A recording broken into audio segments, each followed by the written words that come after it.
Can a human cut off his own arm? According to the medical world, it's nearly impossible for someone without surgical knowledge to perform amputation on themselves. But for Aron Ralston, this was his only way to survive. Trapped under an 800-kilogram boulder for 127 hours, he had to break bones, sever nerves, and cut arteries to free his arm. So how did he perform perfect self-amputation with just a pocket knife and a multi-tool? And what was going through his mind during this impossible operation? Aron Ralston's story isn't just about extreme survival. It's an extraordinary adventure that pushes the limits of human will and mental strength. How did 127 hours spent in Utah's desolate canyons transform a climber into the world's most famous survivor? And more importantly, how did this experience make him a completely different person? Here are the incredible details you'll see in this story.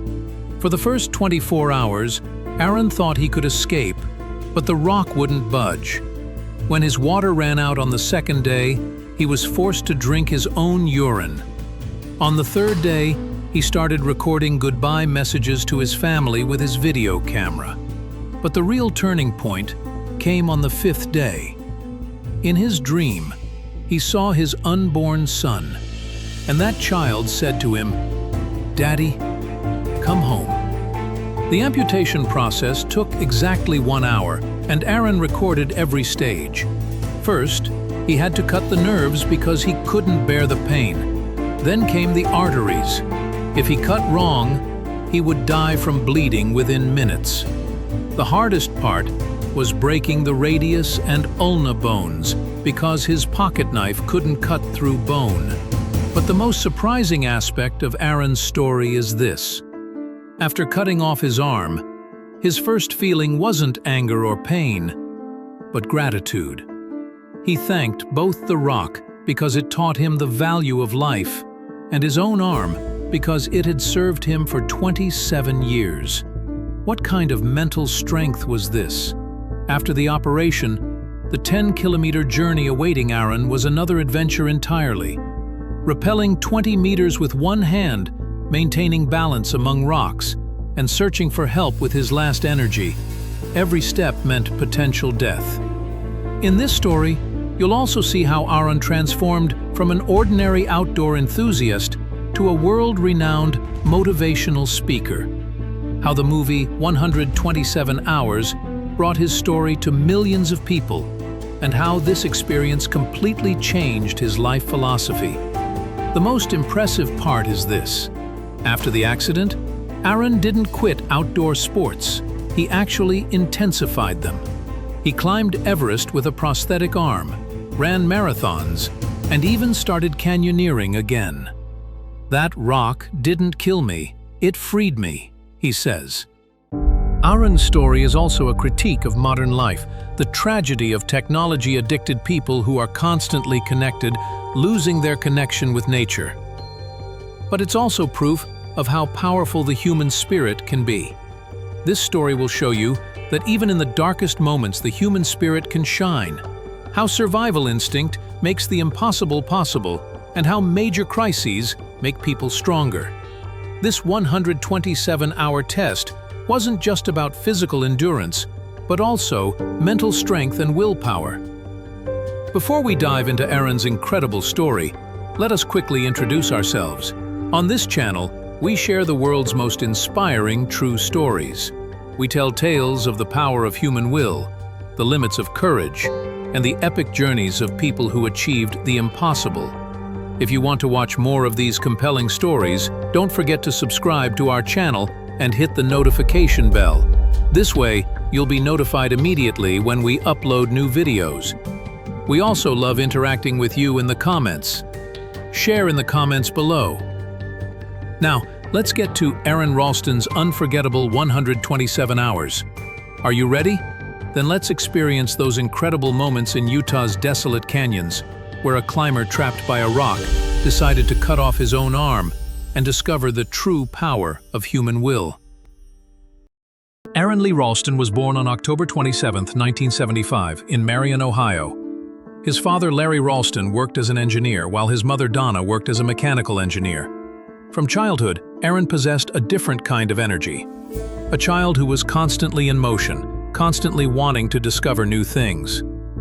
When his family moved to Colorado when Aron was just 12 years old, the Rocky Mountains would change his life forever. From elementary school onward, Aron became passionately attached to outdoor activities. Hiking, rock climbing, skiing, snowboarding. Every season brought a different sport, a different challenge. During high school, he experienced his first serious climbing adventure and completely immersed himself in this world. Mountains gave him not just physical activity, but spiritual peace as well. He studied mechanical engineering at Carnegie Mellon University, just like his mother. But for Aron, what really mattered was the rock climbing club on campus. Weekends were spent climbing Pennsylvania's rocks with friends, and every opportunity meant returning to Colorado to conquer the 14ers, mountains over 14,000 feet. During his university years, he completed 49 of Colorado's 58 14ers. After graduation, he began working as a mechanical engineer at Intel. His work life near Aspen was perfect for Aron, because he could both build his career and continue the outdoor activities he loved. But during his 5 years at Intel, Aron harbored a growing feeling. Life can't be just this. In 2002, he made the big decision. He quit Intel and decided to become a full-time outdoor guide. His family was worried, but Aron was determined. "Life is too short. I want to follow my passion," he told his friends. This decision would become the most important turning point of his life. April 26, 2003, Saturday. That morning, Aron decided to do solo canyoneering in Blue John Canyon near Moab, Utah. Going solo was normal for Aron. He loved moving fast, and group dynamics slowed him down. There was just one problem. He hadn't told anyone where he was going. What he packed in his backpack that morning? 1 liter of water, 2 burritos, 1 banana, his pocket knife, multi-tool, headlamp, digital camera, rock climbing gear. Sufficient for a normal day trip, but inadequate for long-term survival. Aron expected only a few hours of fun adventure that morning. He started from Horseshoe Canyon and headed toward Blue John Canyon. The first hours were perfect. Narrow slot canyons, beautiful rock formations, perfect spring weather. Aron had been to this type of canyon dozens of times. He was experienced and confident. At 2:41 p.m., everything changed. In a narrow passage, there was a large boulder measuring 3 by 8 feet. Aron had overcome this type of obstacle thousands of times. He climbed onto the rock, trying to pass over it. But the rock wasn't stable. It suddenly shifted and trapped Aron between itself and the wall. Aron would never forget those first moments. Immediately, I knew I was in trouble. The weight of the rock came down on my right arm and I couldn't move it. But my first reaction wasn't panic. It was problem solving. How do I get out of this? For the first 30 minutes, Aron tried to move the boulder. He braced his back against the wall and tried to push with his legs, tried to use leverage, tested different angles. None of it worked. The 800-kilogram rock seemed cemented in place.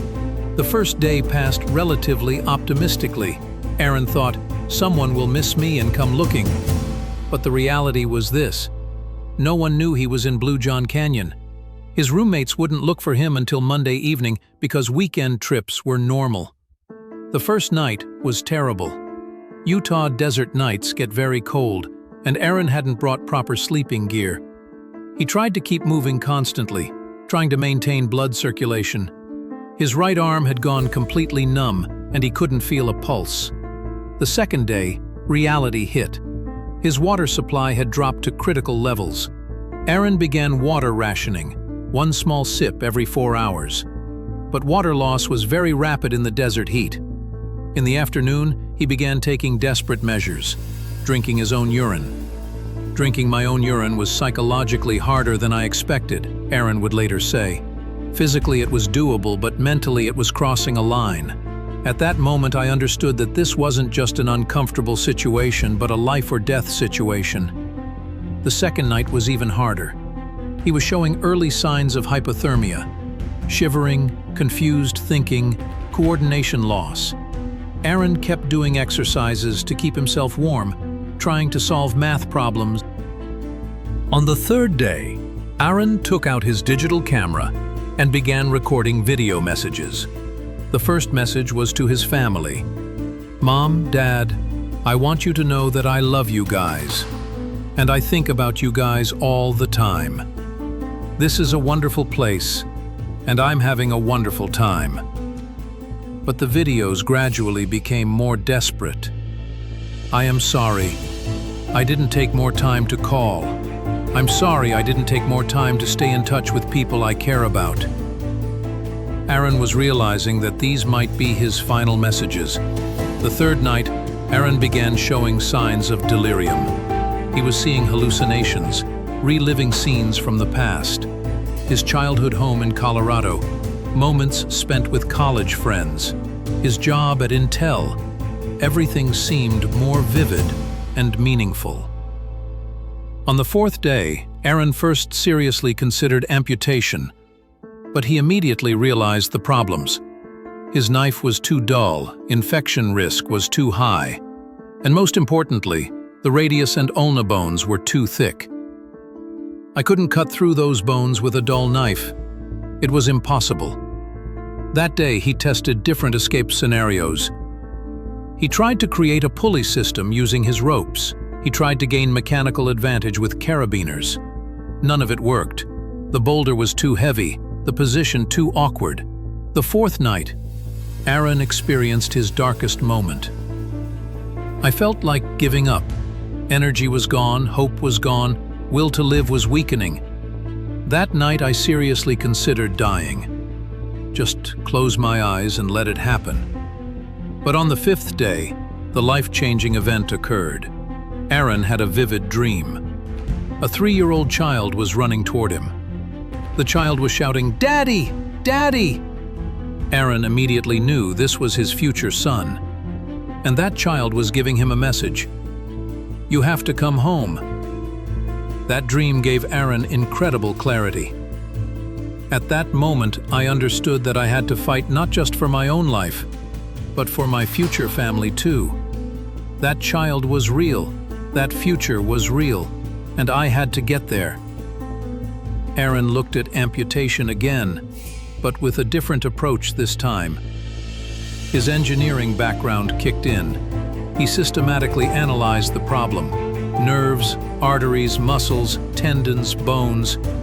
Each component required a different strategy. The first breakthrough came with the bones issue.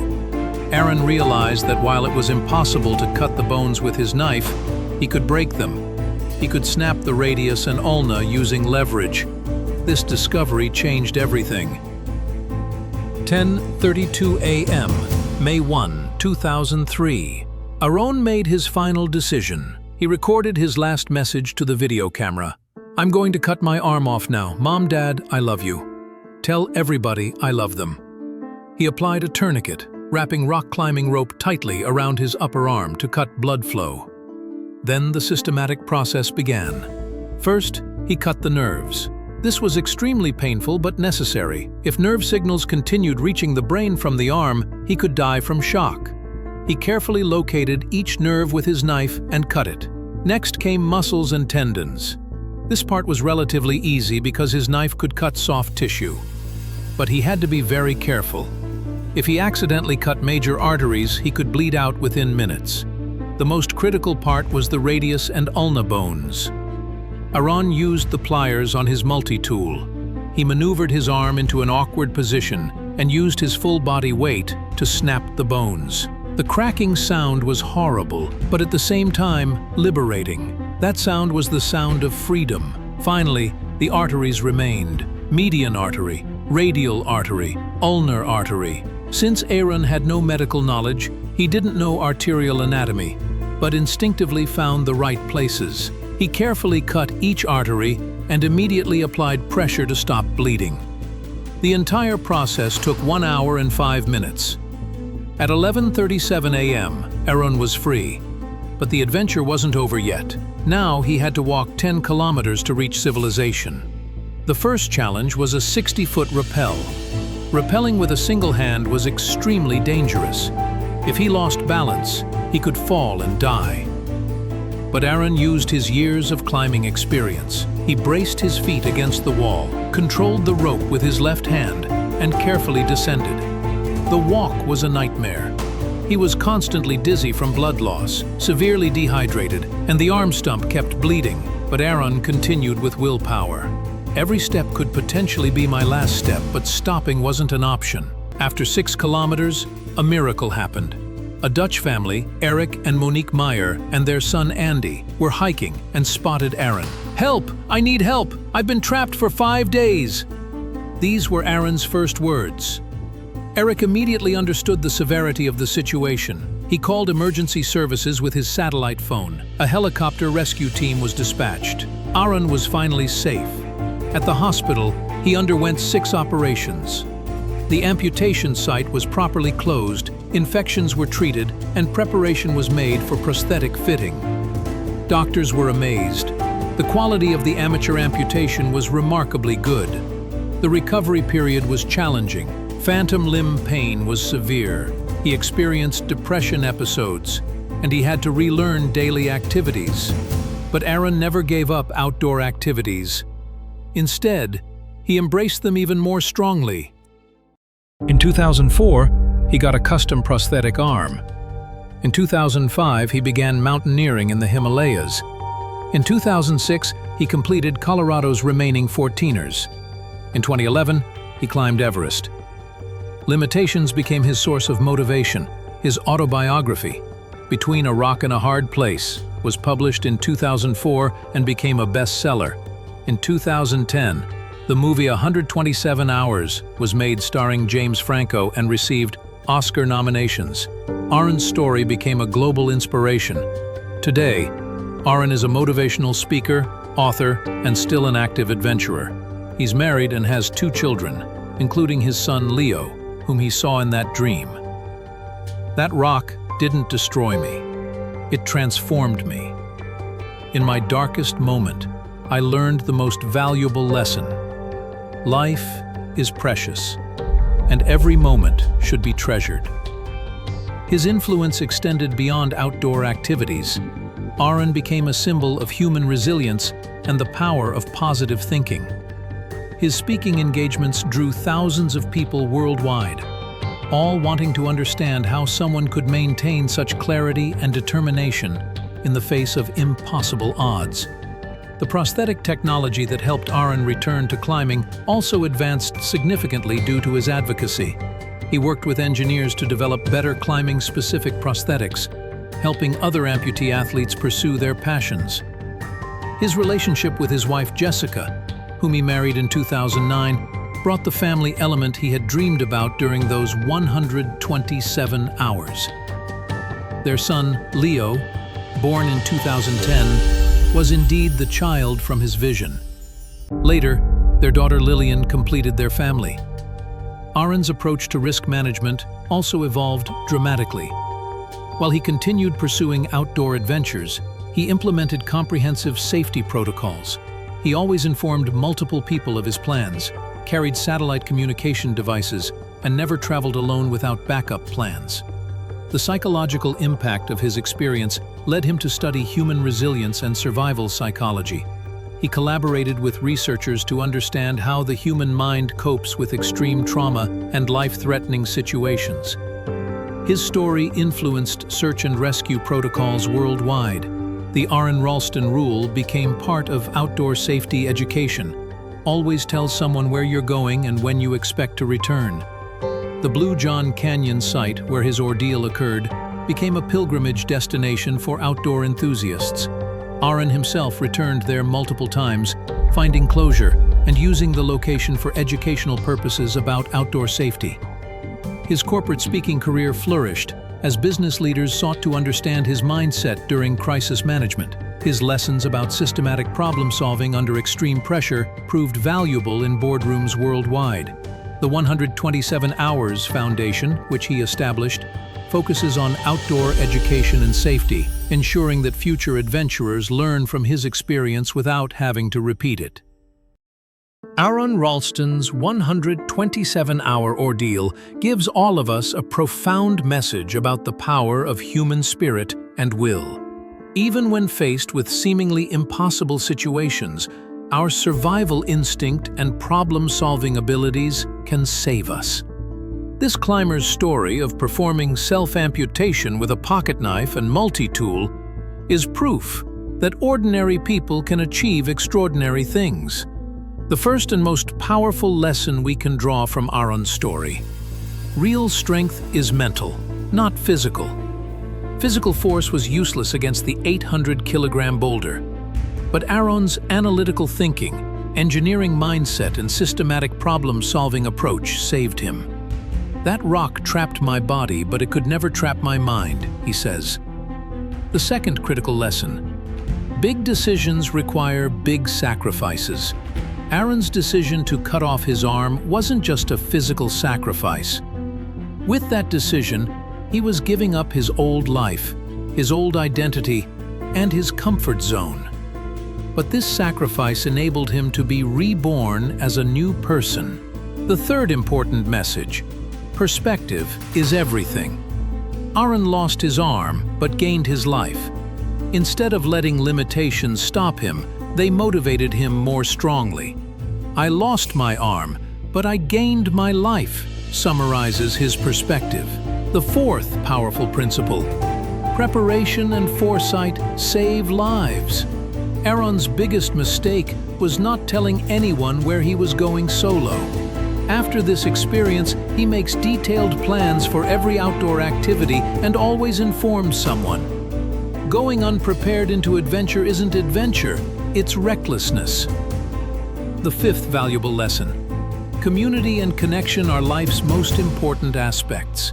During those 127 hours trapped, what Aron missed most was human connection. His family, friends, moments spent with loved ones. That experience showed me that relationships are much more important than success and achievement. The sixth inspiring message: adversity is the catalyst for great transformations. Before that accident, Aron was an adrenaline junkie, taking risks for the sake of risk-taking. But now, every risk is calculated, every adventure purposeful. Maturity comes not from avoiding challenges, but from learning how to face them wisely. So how can you apply these lessons in your own life? First, develop your mental strength. When facing physical challenges, use analytical thinking instead of panic. Break the problem into parts and try to solve it with a systematic approach. Second, be ready to make big sacrifices for big goals. Leaving your comfort zone can be painful, but it's necessary for growth. Third, see your limitations as opportunities. Disability doesn't mean inability. Fourth, make proper preparation for every adventure and risk. Failing to prepare is preparing to fail. Fifth, prioritize relationships. Success is meaningless if you have no one to share it with. Finally, embrace adversity as a growth opportunity. The darkest moments often lead to the greatest breakthroughs. The biggest lesson Aron learned in Colorado's mountains: mountains don't care about your excuses, they only respond to your actions. Aron Ralston's story shows us that true courage comes not from physical strength, but from mental resilience. Those 127 hours weren't just a survival story, but a story of the triumph of human spirit. When you face your own rock and hard place moments in life, remember the courage and determination Aron showed. Remember, every great achievement requires sacrifice. Every breakthrough comes through pain, and every transformation is born from adversity. In Aron's words, "The rock didn't define me. My response to it did."